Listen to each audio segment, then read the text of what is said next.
सकाळची सुरुवात मस्त नाश्त्यापासून सुरुवात झाली होती. छान मस्त 3 थालीपीठ विथ कर्ड आपण ही ऑर्डर डिलिव्हर केली. तर डिलिव्हर करण्यासाठी आपण पोर्टरचा वापर करतो. तर ते पोर्टर चार्जेस असतात ते कस्टमरला पे करायचे असतात, ते काय मी पे करत नाही. आणि मागच्या व्हिडिओमध्ये खूप जणांना प्रश्न पडला होता की एवढं काम मी कसं करू शकते, किंवा खूप छान छान कमेंट्स आल्यात, खूप एखाद दोन अर्ध्या वाईट पण आहेत. आता त्यावरती आपण काही करू शकत नाही, कोणाचा विचार आपण चेंज करू शकत नाही की मी एकटी एवढं करू शकत नाही. तर मी एकटी नाही करत हे सगळं, माझ्या सासूबाई मला फुल अँड सपोर्टला माझ्या पाठीमागं आहेत. आम्ही दोघी मिळून हा बिझनेस रन करतो.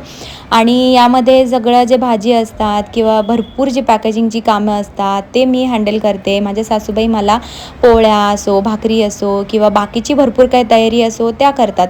तर आम्ही दोघी मिळून ही सगळी कामं करतो. मी काही एकटी करत नाही, पण आता सध्या तरी त्या कॅमेऱ्यामध्ये यायला कम्फर्टेबल नाही आहे, म्हणून व्हिडिओ शूट करताना फक्त मीच असते. जेवढी मी कामं करत असते त्यावेळेस मी ते व्हिडिओ शूट दाखवते. आता सगळेच व्हिडिओ काय मी दाखवत नाही की माझ्या काय काय ऑर्डर झालं ते सगळं शूट काय होत नाही. जेवढं जमते तेवढं मी तुमच्याशी शेअर करण्याचा प्रयत्न करते. तर आजच्या ऑर्डर्स भरपूर होते आपल्याला. सकाळपासून थालीपीठ, आज तर काय थालीपीठाचाच दिवस होता वाटतं. सकाळपासून थालीपीठच चालू होते, तरी भरपूर ऑर्डर्स झाल्या.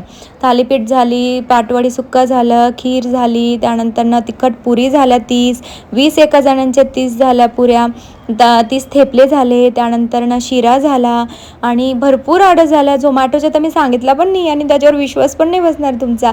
सकाळी आमच्या 6 वाजल्यापासून ऑर्डरची तयारी चालू होती तर रात्री 10पर्यंत चालते. आणि जर आपल्याला बिझनेस सक्सेस करायचा असेल तर सुरुवात ही आपल्याला मेहनतीने, कष्टानेच करावी लागते, तेव्हा कुठे त्याचं फळ आपल्याला मिळतं. तर आजच्यासाठी एवढंच, भेटूया नेक्स्ट व्हिडिओमध्ये. थँक्यू.